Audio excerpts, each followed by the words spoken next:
Introduction. The greatest show on earth. Let me tell you two stories. The first is about a man I met while working as a valet at a fancy hotel in Los Angeles. He was a tech genius, brilliant, rich, and incredibly successful. He carried bricks of $100 bills, skipped $1,000 gold coins into the Pacific just for fun, and once paid $5,000 for a broken lamp just to prove a point. But years later, I learned he went broke. Then there's Ronald Reed, a janitor and gas station attendant from rural Vermont who lived modestly, chopped his own firewood, and drove a used car. When he passed away in 2014, he left behind over $8 million, most of it to charity. No secret tricks, no inheritance, just a lifetime of saving and letting compound interest do its job.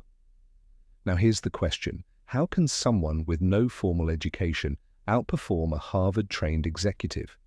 In what other field could a janitor beat a Wall Street banker? The answer is simple but powerful. Doing well with money isn't about what you know, it's about how you behave. Smart people can make terrible financial decisions, and ordinary people with good habits and patience can become extraordinarily wealthy. That's the premise of the psychology of money. Money is not a math problem, it's a behavior problem. Finance is often taught like physics with rules and formulas, but real financial success is more like psychology. It's emotional, it's messy, and it's deeply personal. This book isn't filled with investment formulas or market predictions. Instead, it's 20 short chapters filled with stories, like Ronald Reed's, that teach us timeless truths about greed, fear, patience, and risk. Because when it comes to money, the most important lessons aren't about spreadsheets or stock picks. They're about humility and behavior.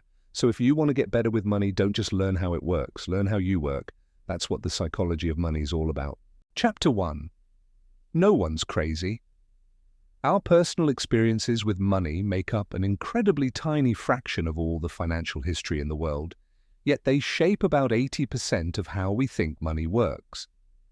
This explains why people often seem to do crazy things with money, but the truth is, no one is actually crazy. Each of us grows up in a unique financial world. Different generations face different economic realities. Some grow up during inflation, others during stock market booms or crashes, some in poverty, some in wealth.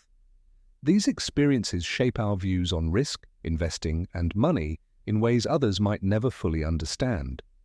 Take the Great Depression, for example. For those who lived through it, it was a defining, emotionally scarring experience. But for someone like JFK, who came from wealth, it was just a story in a book. Their views on money and risk couldn't be more different.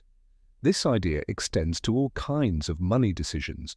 Economists have found that people's willingness to take financial risks depends largely on what they experienced early in their adult lives, not intelligence or education. For example, those who grew up during high inflation tend to avoid bonds, while those who experienced a strong stock market tend to invest more in stocks. Even lottery tickets make sense when you consider context. While it seems crazy that low-income households spend more on lottery tickets than wealthier ones, for those struggling paycheck to paycheck, the lottery is a rare chance to dream of a better life. Another key point is how new, modern financial concepts are. Retirement savings, student loans, and even widespread investing are relatively recent inventions, only a few decades old. That means most of us are still learning how to navigate a complex financial world with limited collective experience. So when you see others making money choices that seem baffling, remember, they're not crazy. They're making decisions based on their own life experiences, fears, and hopes. Understanding this can help us be less judgmental and more compassionate, including toward ourselves. Chapter 2. Luck and Risk. Luck and risk are siblings. They are the reality that every outcome in life is guided by forces other than individual effort. NYU professor Scott Galloway put it best. Nothing is as good or as bad as it seems. In 1968, 13-year-old Bill Gates attended Lakeside School, one of the only high schools in the world with a computer. A math teacher convinced the school's Mothers Club to spend $3,000 from a rummage sale to lease one. Out of 303 million high schoolers worldwide, Gates was one of about 300 who ended up at that school with a rare opportunity. That's 1 in a million luck. Gates later said, "If there had been no Lakeside, there would have been no Microsoft." Now meet Kent Evans, Gates's best friend and intellectual equal. They shared big dreams and built programs together. But Kent died in a mountaineering accident before graduating high school. The odds of that happening? Also about 1 in a million. Just like Gates's luck, but in reverse. For every Bill Gates, there's a Kent Evans. Same talent, same drive, but a different outcome, shaped by risk. This is why it's so hard to measure success. Economist Robert Shiller once said his biggest unanswered question is, what is the exact role of luck in successful outcomes? We all know luck plays a role, but we don't like to say it out loud, especially about ourselves. It can sound rude to say someone got lucky, and too painful to admit our failures might have just been bad luck. Take Cornelius Vanderbilt. He built a railroad empire, breaking laws along the way. One advisor told him everything he was doing was illegal. Vanderbilt replied, "You don't suppose you can run a railroad in accordance with the statutes of the state of New York, do you?" He became wildly successful, but imagine a slightly different outcome, where he gets shut down or jailed. Would we still call him brilliant or a criminal? The line between bold and reckless is razor thin and often invisible until the story is over. So what's the lesson? Be careful who you admire, be careful who you judge. Don't assume every success is purely earned or every failure is purely deserved. Focus less on extremes like billionaires or bankruptcies and more on patterns you can apply to your own life. And above all, remember, nothing is as good or as bad as it seems. Chapter 3, Never Enough When Rich People Do Crazy Things. Let me tell you a story about a party on Shelter Island. Kurt Vonnegut turns to his friend Joseph Heller and says, "Our host, a hedge fund manager, made more money yesterday than Catch-22 has made in its entire history." Heller replies, "Yes, but I have something he will never have. Enough." That word, enough, is simple but powerful. And it's one of the most important ideas in all of finance. Now let me give you 2 stories that show what happens when people don't have a sense of enough. Rajat Gupta was born into poverty in Kolkata, India. Orphaned as a teen, he climbed all the way to the top of the business world, CEO of McKinsey, board member at Goldman Sachs, friend of Bill Gates. By 2008, he was worth over $100 million. But he didn't want to just be wealthy, he wanted to be a billionaire. So when he learned privately that Warren Buffett was about to invest $5 billion in Goldman Sachs, he passed that information along to a hedge fund manager. That trade made a quick $1 million and eventually sent Gupta to prison for insider trading. Then there's Bernie Madoff. Most people know him for the Ponzi scheme, but before that he ran a legitimate business that made tens of millions of dollars a year. He was already successful, already wealthy, and still he risked it all for more. Why? Why do people with everything risk everything for just a little more? It's because the goalpost keeps moving. When more becomes your default, you never feel like you've arrived. Every step forward moves the goal further away. Modern capitalism does 2 things very well. It generates wealth and it generates envy. It fuels endless comparison. A baseball player making $500,000 feels broke next to his $36 million teammate. That teammate feels broke next to hedge fund managers making hundreds of millions. And even they look up to people like Jeff Bezos. There's always someone richer. The only way to win that game is not to play it. Enough isn't about settling. It's about protecting what matters most: your freedom, your reputation, your peace of mind, your relationships. Rajat Gupta, reflecting after prison, said he learned not to get too attached to things like reputation. But that's the wrong lesson. Your reputation is worth protecting. So are your values. So are the people you love. The most powerful financial skill isn't earning more. It's knowing when to say, this is good, this is enough. Chapter 4, Confounding Compounding. Warren Buffett's net worth is around $84.5 billion. What's wild is that $81.5 billion of that came after he turned 65. It's not that he suddenly became a better investor in retirement. It's that compounding, over time, creates results so powerful they defy logic. And our brains aren't wired to understand that. The same concept shows up in nature. For centuries, scientists tried to explain the force behind Earth's ice ages. They proposed dramatic causes, massive volcanic eruptions or shifting mountain ranges, but none of those could explain why the ice ages came and went in cycles. Then came Milutin Milankovitch, who found the answer in something almost imperceptible: tiny shifts in Earth's tilt and orbit caused by the gravitational pull of the Sun and Moon.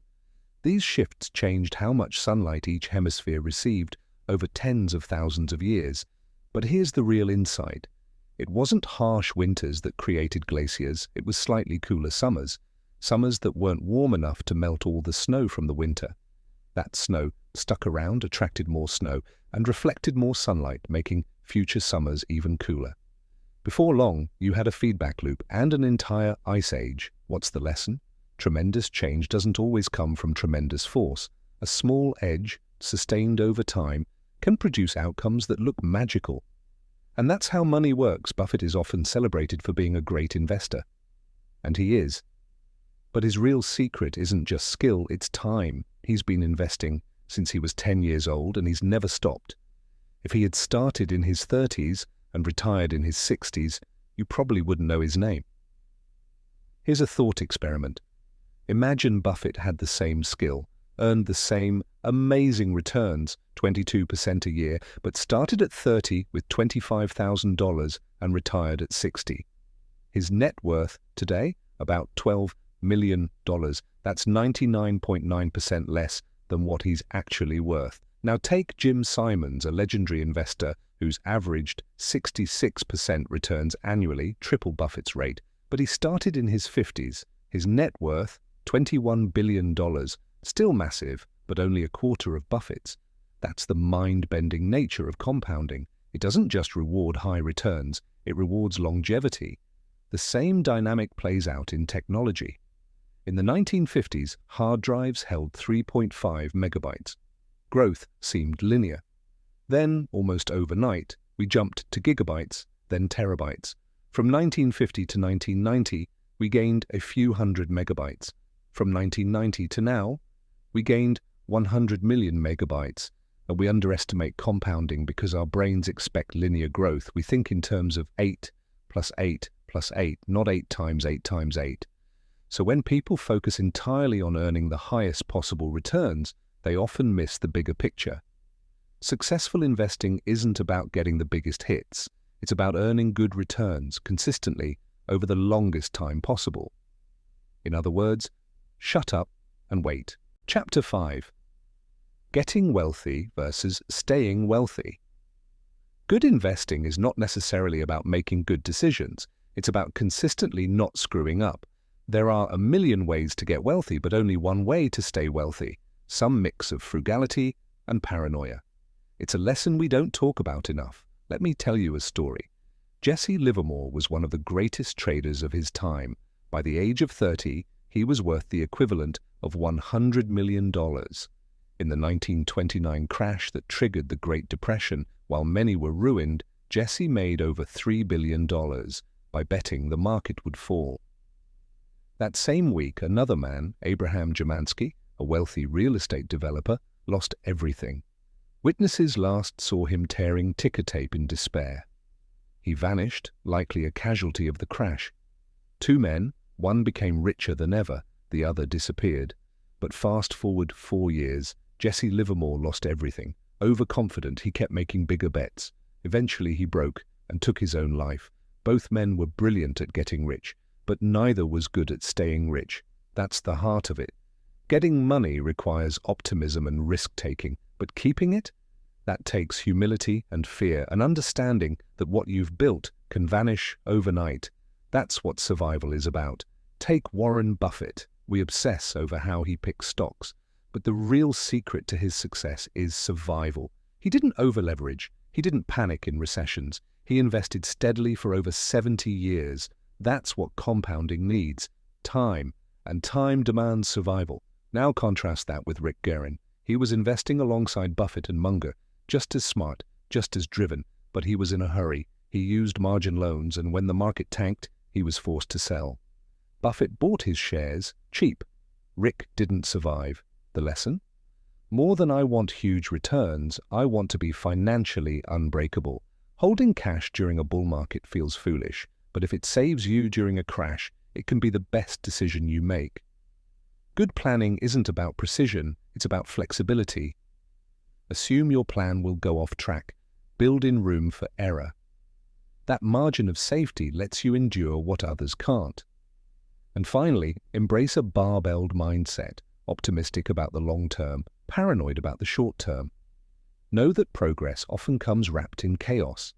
The US economy has grown 20-fold in 170 years, but those years were full of war, recession, disasters, and doubt. Staying wealthy, in the end, is about surviving. Survive long enough, and compounding does the rest. Chapter 6. Tails, you win. You can be wrong half the time and still make a fortune. That's the central idea behind tail events. Rare, extreme outcomes that account for the majority of success in investing, business, and even life. These long-tail outcomes mean that a tiny number of events or decisions can drive the vast majority of results. Take Heinz Berggruen. He fled Nazi Germany, became an art dealer, and by the 1990s had amassed a collection worth over $1 billion. Was he just lucky? Maybe. But more likely, he bought broadly and patiently waited. Most of what he collected didn't become valuable, but a few pieces, Picasso's, Matisse's, did. And those tails made all the difference. The same is true in investing. Most public stocks don't perform well. In fact, from 1980 to now, 40% of Russell 3000 companies lost 70% or more and never recovered. But 7% of the companies, like Amazon, Apple, and Microsoft, drove nearly all the returns. This concept plays out in stories like Walt Disney. By 1938, he had made hundreds of cartoons, most of them financial failures. But Snow White was a tail event, made millions, paid off debts, and changed the trajectory of his entire company. Even venture capital follows this pattern. A study of over 21,000 VC deals found that just 0.5% produced returns of 50x or more. But those few hits accounted for the majority of returns. What does this mean for us? That most of our efforts, investments, and projects will yield little or average results, and that's normal. Success comes from enduring those average or failed outcomes until a tail event changes everything. Investor Peter Lynch said if you're right 6 times out of 10, you're doing great. Warren Buffett made most of his fortune from just 10 out of 400 to 500 investments. And Jeff Bezos once said, if you think the Fire Phone was a failure, we're working on bigger ones right now. Tails drive everything. You don't have to be perfect. You just have to stay in the game long enough for your own Snow White, your Picasso, or your iPhone to appear. So don't fear being wrong often. Focus on being right big when it counts. Chapter 7. Freedom. Controlling your time is the highest dividend money pays. It's not just about being rich. It's about the freedom to wake up and decide what to do with your day on your terms.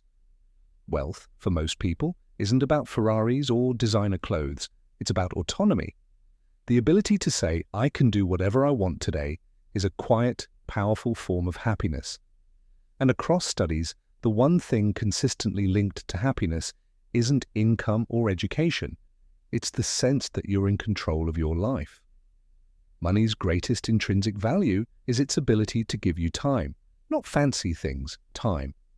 The ability to get sick and not panic about bills. To wait for the right job instead of jumping into the first one. To walk away from a boss who disrespects you because you can afford to wait. That kind of freedom is life-changing. I once thought investment banking was my dream. Big paycheck, status, prestige. But during a summer internship, I learned the truth. The money came at the cost of every waking second. The job was interesting, but it stole my time, and that was enough to turn something I loved into something I hated. Doing something you love on someone else's schedule can feel just as miserable as doing something you hate. We resist anything that takes away our sense of control. Psychologists call it reactance. It's the human urge to reclaim autonomy. And the more control you lose, the more happiness slips away, even if your paycheck keeps growing. Derek Sivers told a great story. At 22, he saved $12,000 by living frugally. That gave him the freedom to quit his job and pursue music. He said the real difference in his life wasn't when he got rich, it was when he bought his freedom. That $12,000 didn't make him rich, but it made him free. America is richer than ever, but not happier. We've traded time for stuff, bigger homes, more screens, faster cars. But what's happened to our time? We've given it away, especially in today's knowledge economy, where the work never really ends. We carry it in our heads, on our phones, in our pockets, 24/7. We feel more connected but less in control. Elderly Americans were once asked what really mattered in life. Not one said, make money to buy things. Not one said, work harder to earn more. They said, focus on friendships, purpose, and being there, really being there for your kids. So remember, controlling your time is the highest dividend money pays, and most of the rest, just noise. Chapter 8. Man in the Car Paradox. No one is impressed with your possessions as much as you are. The best part of being a valet is getting to drive some of the coolest cars to ever touch pavement. Guests came in driving Ferraris, Lamborghinis, Rolls-Royces, the whole aristocratic fleet. It was my dream to have one of these cars of my own because, I thought, they sent such a strong signal to others that you made it. You're smart, you're rich, you have taste, you're important. Look at me. The irony is that I rarely, if ever, looked at them, the drivers. When you see someone driving a nice car, you rarely think, wow, the guy driving that car is cool. Instead, you think, wow, if I had that car, people would think I'm cool. Subconscious or not, this is how people think. There is a paradox here. People tend to want wealth to signal to others that they should be liked and admired. But in reality, those other people often bypass admiring you, not because they don't think wealth is admirable, but because they use your wealth as a benchmark for their own desire to be liked and admired. The letter I wrote after my son was born said, you might think you want an expensive car, a fancy watch, and a huge house, but I'm telling you, you don't. What you want is respect and admiration from other people, and you think having expensive stuff will bring it.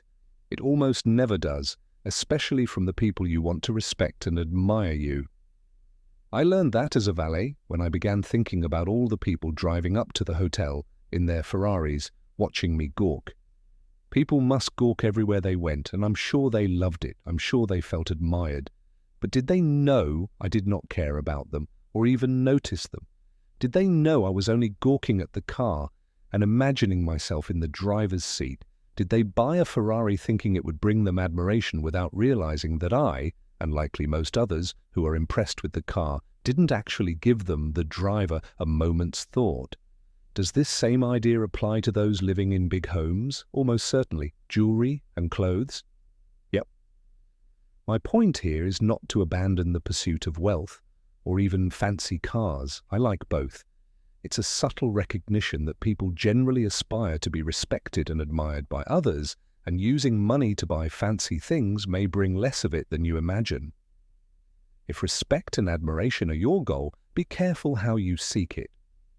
Humility, kindness, and empathy will bring you more respect than horsepower ever will. We're not done talking about Ferraris. Another story about the paradox of fast cars in the next chapter. Chapter 9. Wealth is what you don't see. Spending money to show people how much money you have is the fastest way to have less money. We often think of wealth as what we see: fancy cars, big houses, designer clothes. But that's just the appearance of wealth. Real wealth is what you don't see. It's the money not spent, the purchases not made, the financial flexibility quietly growing behind the scenes. Let me tell you a quick story. Years ago, I worked as a valet in Los Angeles. You'd see all kinds of luxury cars, Ferraris, Porsches, Bentleys. I assumed the owners were rich. Then I met a guy, let's call him Roger, who drove a Porsche. He gave off the vibe of someone doing well. Then one day, he started showing up in a beat-up Honda.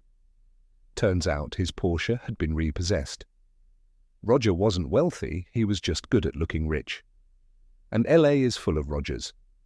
When you see someone with a $100,000 car, the only thing you really know is that they now have $100,000 less or more debt.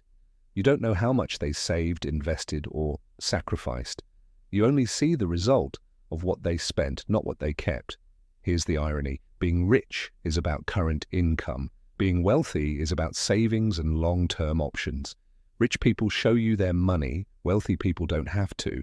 Wealth is the money you didn't spend, the car you didn't buy, the vacation you passed on. It's the freedom to make choices tomorrow because you chose not to spend everything today. But that restraint is invisible. And since we can't see it, it's hard to learn from.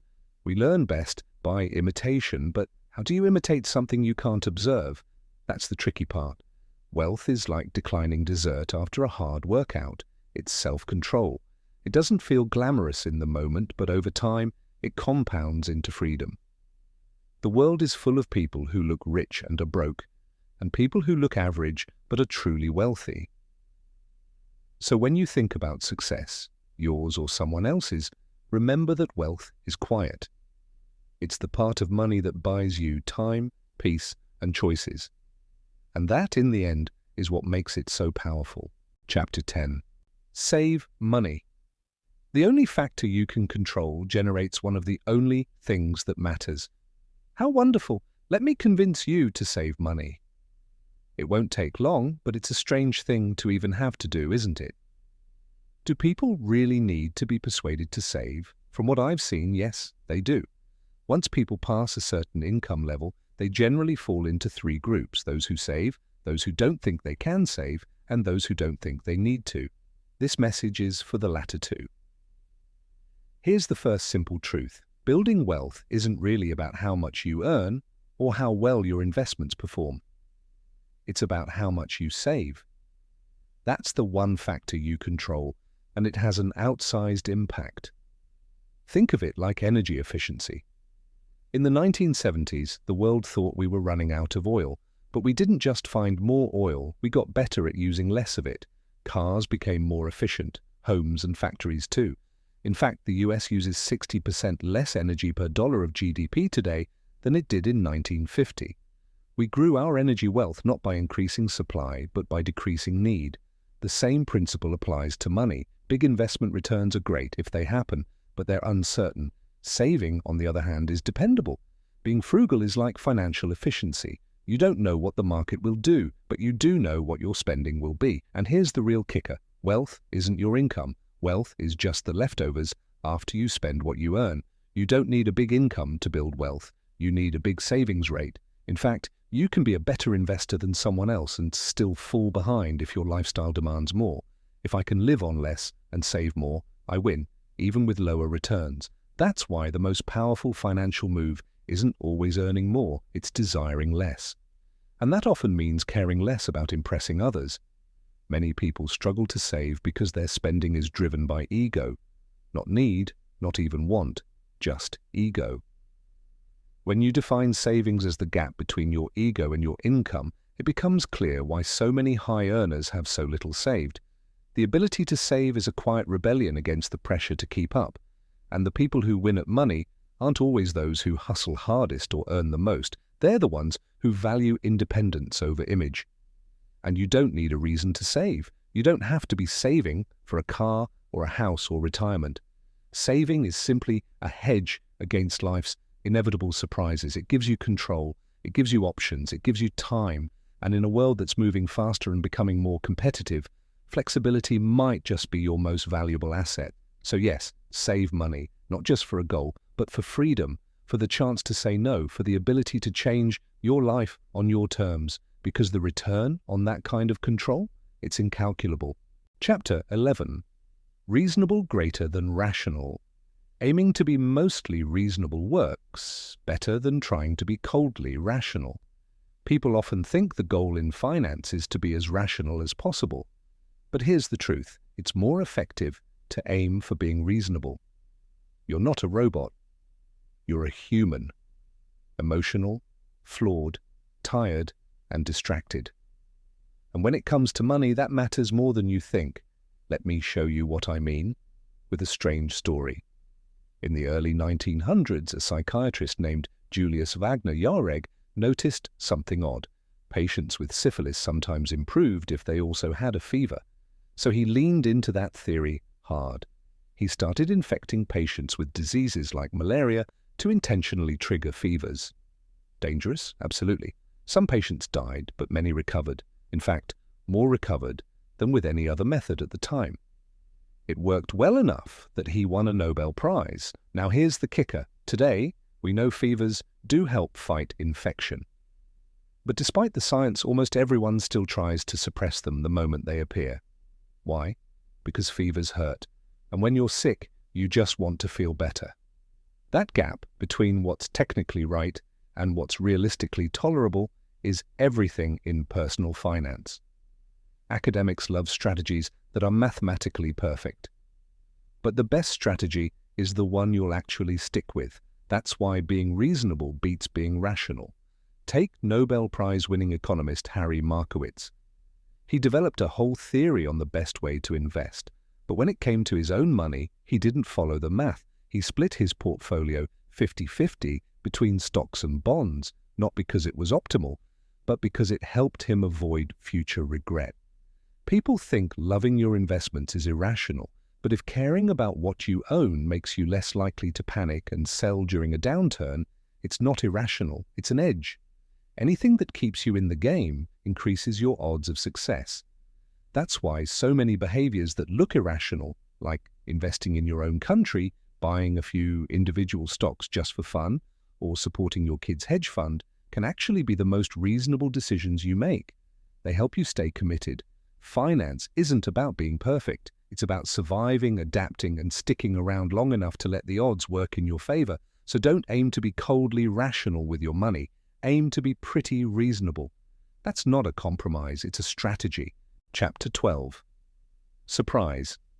History is the study of change, ironically used as a map of the future. History is the study of change, but ironically, we often use it as a map for the future, especially in economics and investing.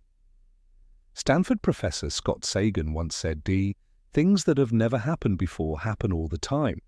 Yet investors frequently treat history like prophecy, expecting past patterns to perfectly predict future outcomes. There's value in understanding economic history. It can shape our expectations, show us where people went wrong, and highlight what tends to work.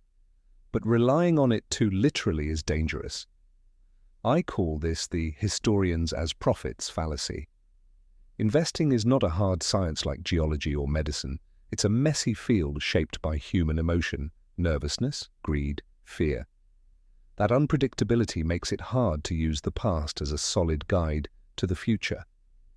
Richard Feynman once said, "Imagine how much harder physics would be if electrons had feelings." Investors do have feelings, which is why predictions often go awry. The economy is constantly evolving, and the most influential events, the ones that truly move the needle, are almost always surprises. Tail events like the Great Depression, 9/11, and the housing crisis weren't predictable, but they had ripple effects that shaped everything from interest rates to student loans. What's more, structural changes in the economy mean historical data can be misleading. Retirement plans like 401ks and Roth IRAs didn't exist a generation ago. Venture capital and tech sectors have grown massively. Even the length of time between recessions has changed. What worked decades ago doesn't necessarily apply today. Take Benjamin Graham, one of the most respected investment minds in history. His formulas were effective in his time, but as markets evolved, even he discarded and revised them repeatedly. By the end of his life, he no longer endorsed the same detailed stock analysis that made him famous. Things changed, and he changed with them. There's a phrase often used mockingly in investing, "It's different this time." But here's the truth, it is different this time because it's always different. That doesn't mean we ignore history, but we must take general lessons, not specific blueprints. People's emotions, incentives, and reactions under stress tend to be consistent over time. But the market structures, technologies, and financial tools, those are always evolving. So let's be humble about our predictions. Let's learn from the past, but not be shackled by it. Because the only thing history guarantees is that the future will surprise us. Chapter 13. Room for error. The most important part of every plan is planning on your plan not going according to plan. That sounds paradoxical, but it's actually the core of smart decision-making, especially when it comes to money. You'll find a perfect example in an unexpected place. Las Vegas casinos. Not among the tourists gambling at the slots, but among a tiny group of card counters at the blackjack table. These players don't know what card will be drawn next, but by tracking which cards have already been played, they can tilt the odds slightly in their favor. The key is they bet more when the odds are in their favor, less when they're not. Still, they never go all in, because even with favorable odds, there's always a chance of losing. Their strategy is built not on arrogance, but on humility, knowing they can be wrong and preparing for that. That's called room for error. In money, this means acknowledging the world is governed by probabilities, not certainties. And the way to survive that world is to build in margin, enough slack to weather the unpredictable. Benjamin Graham, the godfather of value investing, called it the margin of safety. His simple wisdom? The margin of safety exists to make the forecast unnecessary. Because the truth is, forecasts fail, returns underperform, expenses surprise, jobs disappear, and the market doesn't care about your spreadsheet. People often think room for error is about being conservative, but really it's the opposite. It's what allows you to take risks and survive. You need both to succeed, because the big gains come slowly and rarely, and only to those who can stay in the game long enough. Bill Gates once said he wanted enough money in the bank to pay a full year of payroll, even if revenue stopped.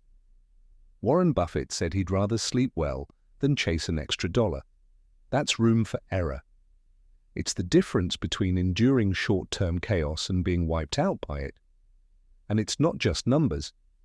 It's psychological. A 30% drop in your portfolio might make sense on paper, but can you emotionally handle it? Can your spouse? Will you stick to your plan or panic and sell at the bottom? That's why I save more than I technically need to. I assume future returns will be 1/3 lower than average. If I'm wrong, great, I'll have extra. But if I'm right, I'll sleep better, knowing I'm prepared. The greatest risk isn't volatility, it's ruin, and the most dangerous thing is believing you're immune to it. Avoiding single points of failure, whether it's relying on one paycheck, one investment, or one prediction, is the only way to endure. Because in the real world, sometimes it's not a financial crash or recession that gets you. Sometimes it's just mice chewing through the wiring, literally. So again, the most important part of every plan is planning on your plan, not going according to plan. Chapter 14. You'll change. Long-term planning is harder than it seems because people's goals and desires change over time. Long-term planning sounds simple, but it's incredibly hard because what we want out of life tends to change more than we expect. I had a friend growing up. He wasn't born into privilege and he wasn't a genius, but he was the hardest working person I knew. His dream was to be a doctor. The odds were brutally stacked against him, but he made it. Years behind his peers, he finally earned his medical degree. You'd think he'd be fulfilled, right? I called him years later, expecting to hear pride in his voice. Instead, all he said was, "Awful career." Over and over, he was burned out, exhausted, and completely disillusioned. He had chased a dream his teenage self created, only to realize as an adult that it wasn't what he wanted anymore. This story isn't unique. Most of us underestimate how much we'll change in the future. Psychologists call it the end of history illusion, the idea that while we know we've changed in the past, we believe who we are now is who we'll always be. But the truth is, we change constantly. Our values, desires, and goals evolve. Think about it. A kid wants to drive a tractor.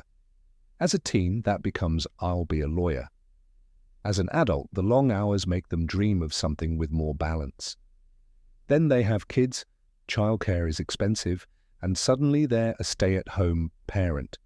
Years later, they worry about retirement because they didn't plan for this version of their life. This cycle of changing goals has major implications for financial planning. Compounding, whether it's money, careers, or relationships, only works if you let it run long enough. But how do you commit to a plan for decades when you might not even want the same life 5 years from now?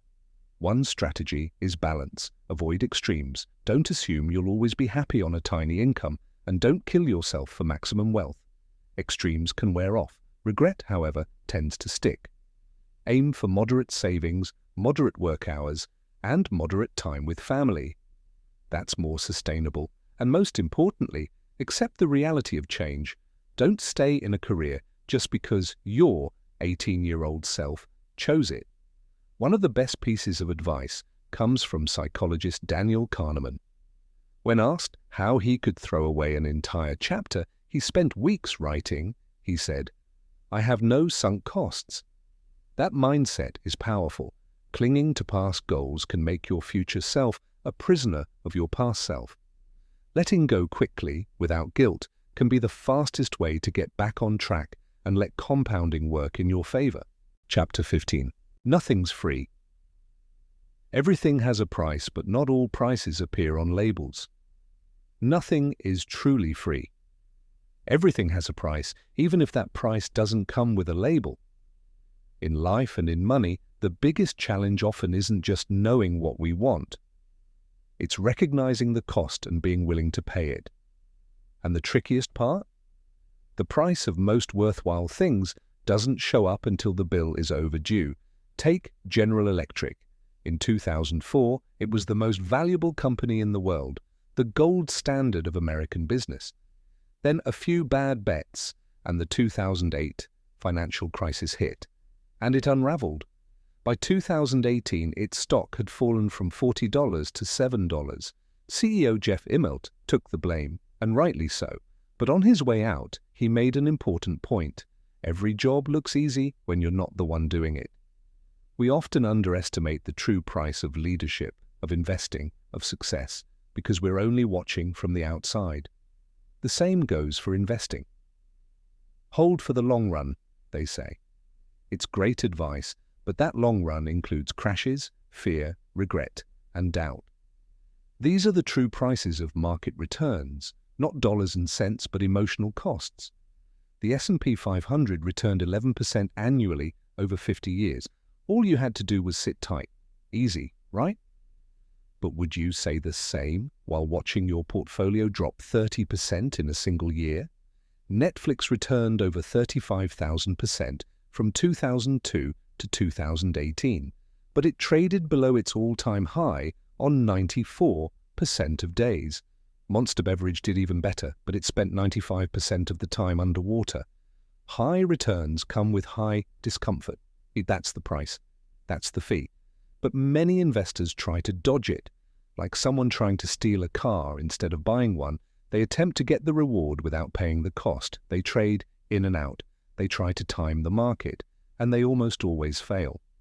Morningstar once studied tactical mutual funds during a volatile period. These funds are supposed to avoid big losses while capturing gains, but most did worse than just staying put in a boring 60-40 portfolio. By trying to avoid the price, they ended up paying double. Even the legendary Jack Welch at GE tried to shield shareholders from the price, massaging earnings to make results look smooth and predictable. But when reality hit, the illusion shattered. The pain that had been deferred came roaring back, and the bill was massive. So why do we accept the price of cars, homes, and vacations, but resist the price of good investment returns? Because we mistake it for a punishment. Volatility feels like a fine, something we deserve for doing something wrong. But it's not. It's a fee. A necessary cost for something valuable. Disneyland costs $100 to get in. No one thinks it's a fine. It's a price, a trade-off for a magical experience. The market is no different. Volatility is the price of admission. You don't have to pay it. You can stay home with your money in bonds or cash. That's fine, but you get what you pay for. The key is to stop treating market dips like punishments. See them for what they are, a fee. And once you accept that fee, you give yourself permission to stay the course and enjoy the ride. Find the price, then pay it. That's how you earn the reward. Chapter 16. You and me beware. Taking financial cues from people playing a different game than you are.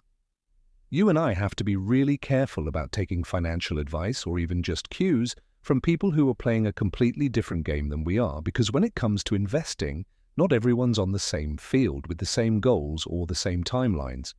Think about this. During the dot-com crash, household wealth dropped by $6.2 trillion. The housing bubble? Over $8 trillion gone. These weren't just numbers, these were life-changing losses. Families torn apart, retirements delayed, homes lost, and every time we ask, how did we not see it coming? The simple answer is always greed. But that misses something deeper.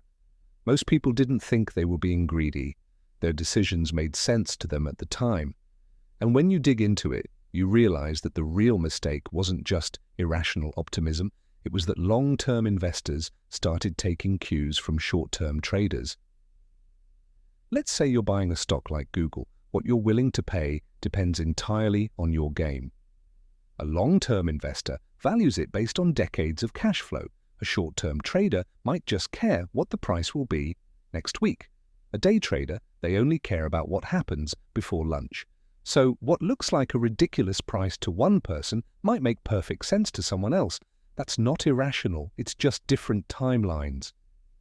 The trouble starts when everyone gets caught in the same hype. Bubbles grow when short-term traders pile in, push prices up, and attract more short-term traders. Suddenly they're the ones setting the market price, and the long-term investors start thinking they must be missing something. So they follow along, often at terrible prices. This is what happened in the dot-com bubble, and in the housing bubble, people flipped homes like stocks because prices were going up fast. And once momentum takes over, it's almost impossible for people to sit still and not join in.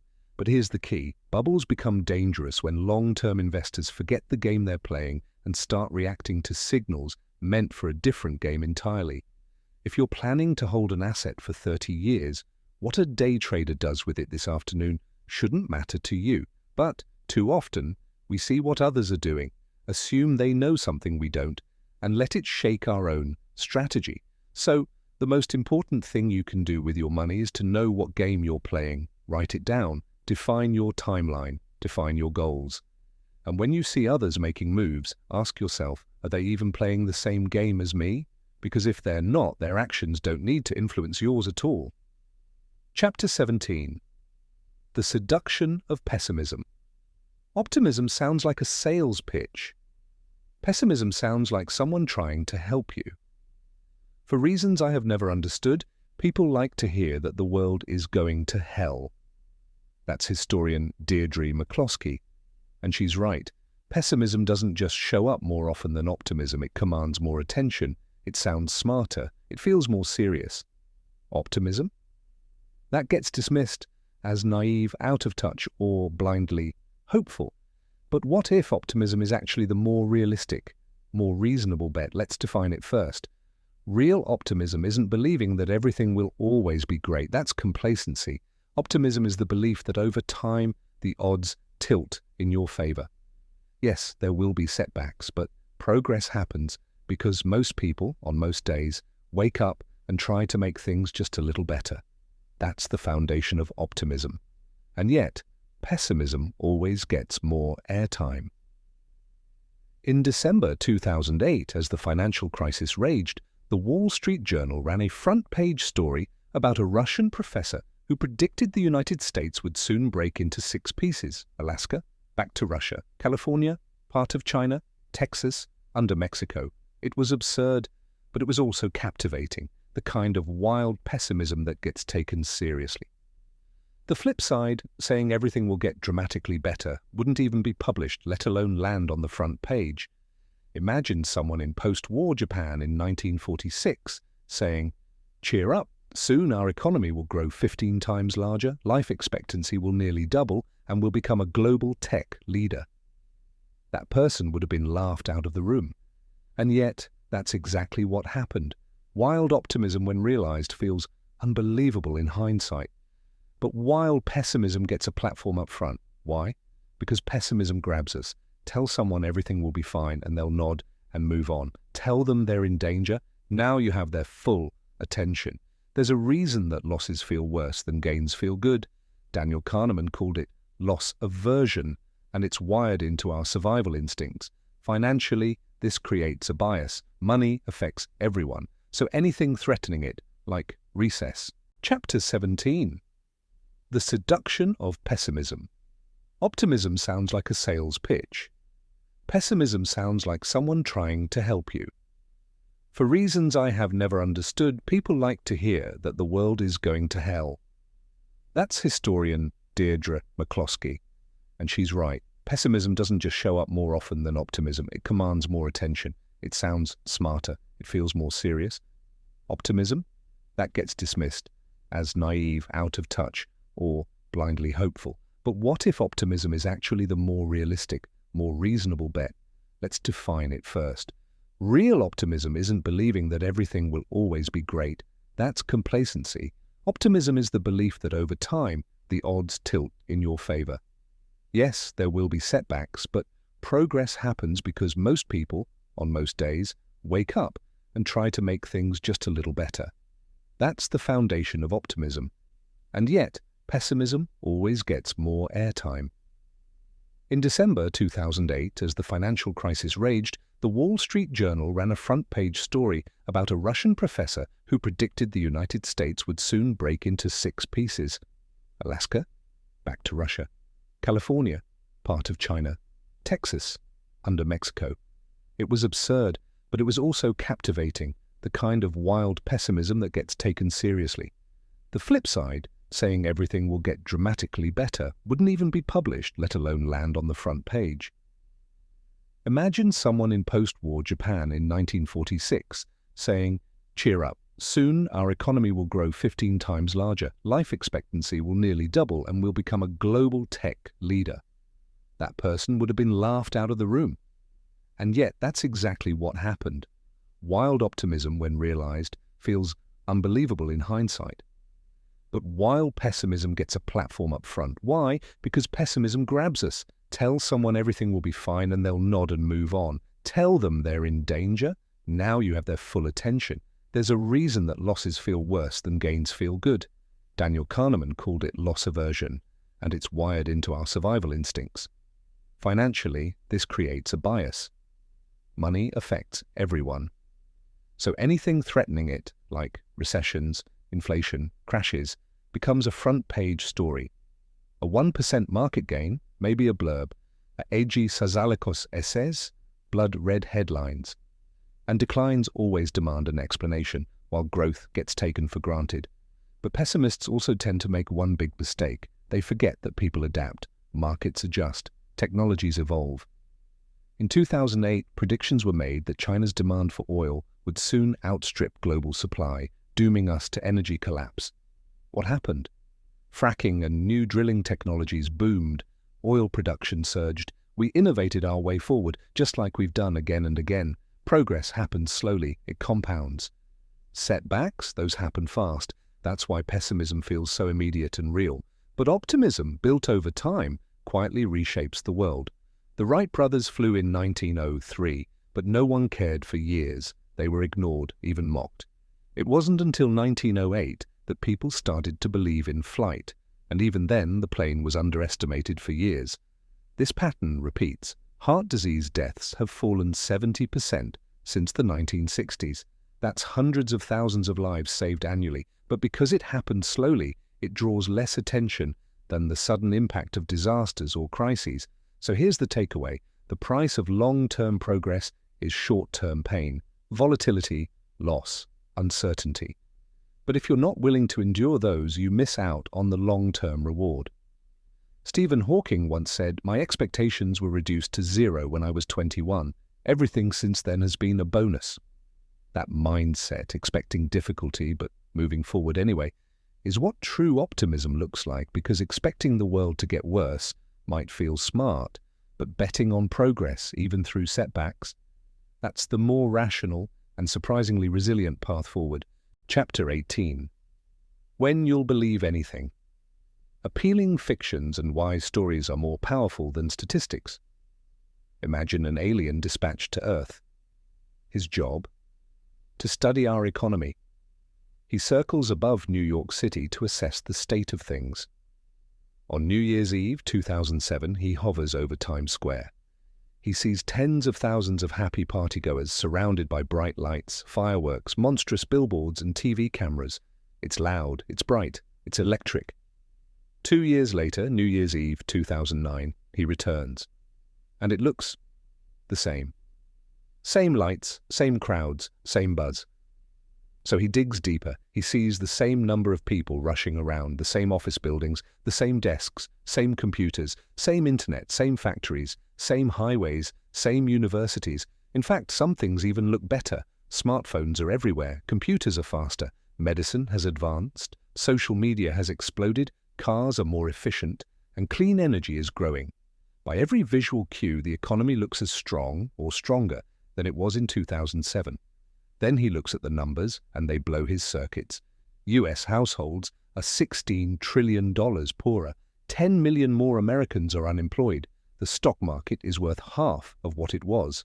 People's optimism about the future? Gone. He's baffled. How? He asks. You have the same tools, the same knowledge, the same people. Why are you poorer? What he missed was the one thing he couldn't see. The story we told ourselves about the economy had changed. In 2007, the story was that housing prices were stable, bankers were prudent, and financial markets could price risk accurately. By 2009, we stopped believing that. That shift triggered mortgage defaults, which led to bank failures, which cut lending, which led to layoffs, which meant less spending, and on and on. Our capabilities didn't vanish. Our belief in the story did. And that alone triggered the worst economic crisis in 80 years. That's the power of narrative. We often think economies are driven by things, factories, jobs, patents, money. But the truth is that stories, the ones we believe about the future, are what really drive behavior, growth, fear, and hope. And that matters personally too. One thing to understand in a story-driven world, the more you want something to be true, the more likely you are to believe a story that tells you it is. During World War I, a centenarian was asked, "What was the happiest day of your life?" She replied, "Armistice Day, because we knew there would be no more wars." Of course, World War II came just 21 years later. We believe things not because they're true, but because they feel good to believe. That's how we end up falling for financial myths, investment schemes, or predictions with no track record. When stakes are high and outcomes uncertain, we don't just try anything, we believe anything. And here's the second truth. We all have an incomplete view of the world, but to function, we create a story to make sense of what we see. My daughter was a year old when I wrote this. She had no idea what a job was or what money meant, but she knew. When Dad leaves, he's not playing with me, and that makes me sad. That's her story, and it makes total sense to her. We all do the same thing. We fill in the gaps of what we don't understand with stories that fit the limited knowledge we have. It helps us make sense of a complex world. But it also makes us overconfident. We think we understand more than we do. In finance, that can be dangerous. It means making decisions based on incomplete or incorrect narratives. It means believing we have control when we don't. It means treating uncertain fields, like economics, as if they're predictable fields, like physics. But they're not. Finance is messy. Human behavior is erratic. Luck plays a huge role. So we cling to forecasts, to expert opinions, to stories that give us a sense of control. And like my daughter, it doesn't bother us a bit. We don't wander around confused. We just fill in the blanks with stories that make sense to us. It would be too hard to function otherwise. But the alien? The one floating above Earth, thinking he understands what's going on just by what he sees. The one who's totally missing the inner stories driving everything.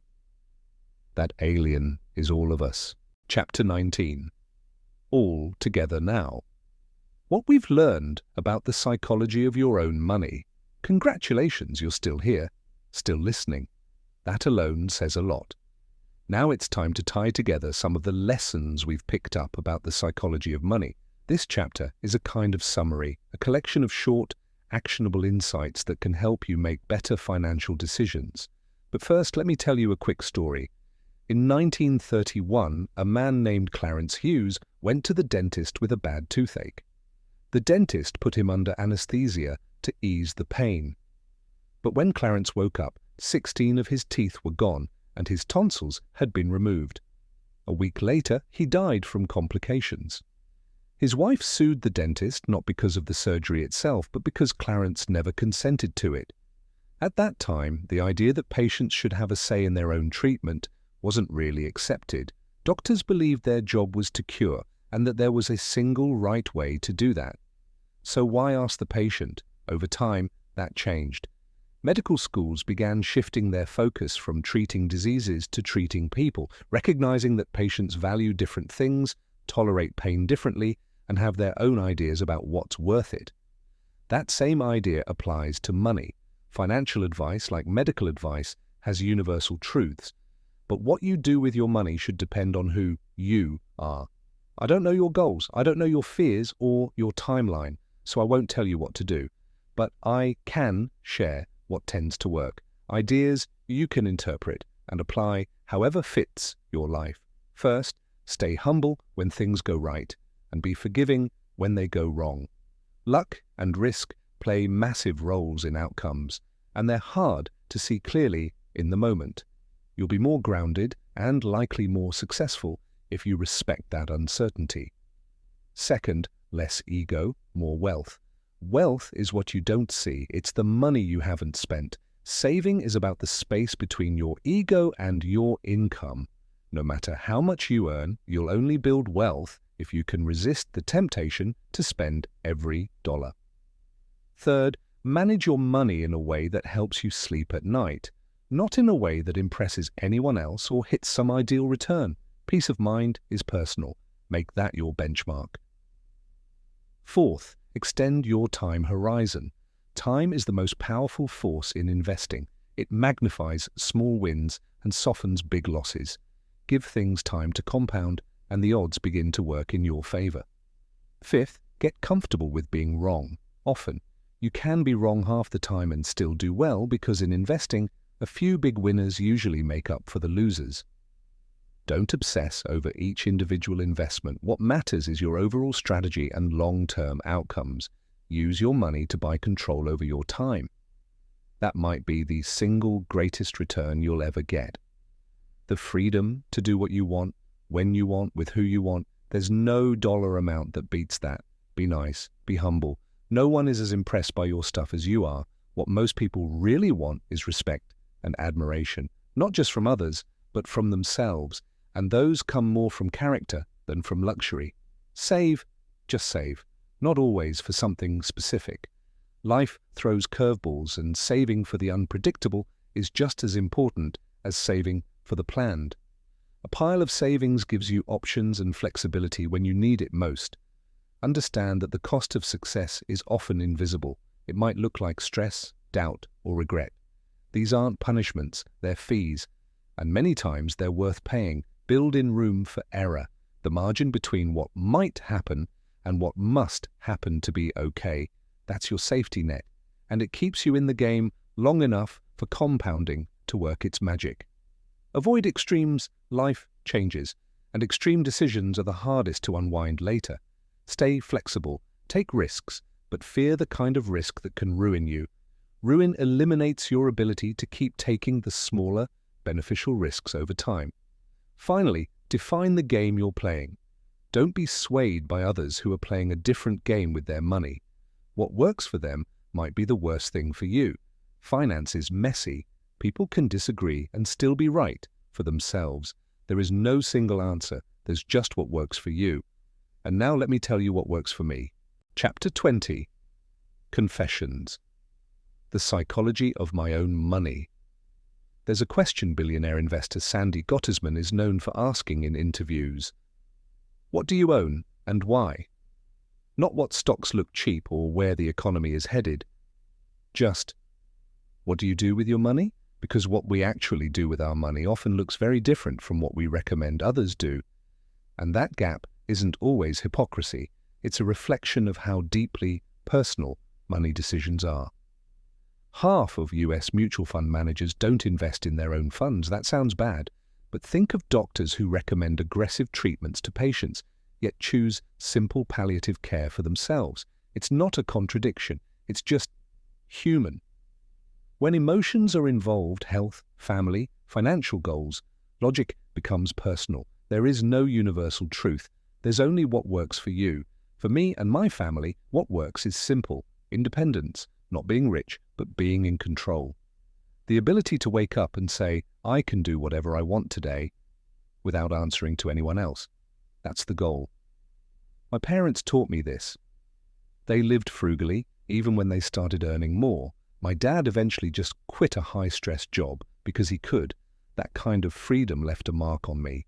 So my wife and I decided early on we'd live simply, save a lot, and keep our lifestyle expectations in check. We've made peace with a goalpost that doesn't move. We own our house outright, not because it made sense on paper, but because it makes us feel independent. We keep a large portion of our savings in cash, not because it's optimal, but because it gives us peace of mind. It keeps us from ever having to sell stocks in a panic. When it comes to investing, we keep it boring. Low-cost index funds, regular contributions, no hot stock tips or market predictions, just patience, consistency, and belief in long-term growth. People often ask, what are you saving for? The answer is simple: curveballs, the unknowns, the chaos, because life always throws something unexpected your way.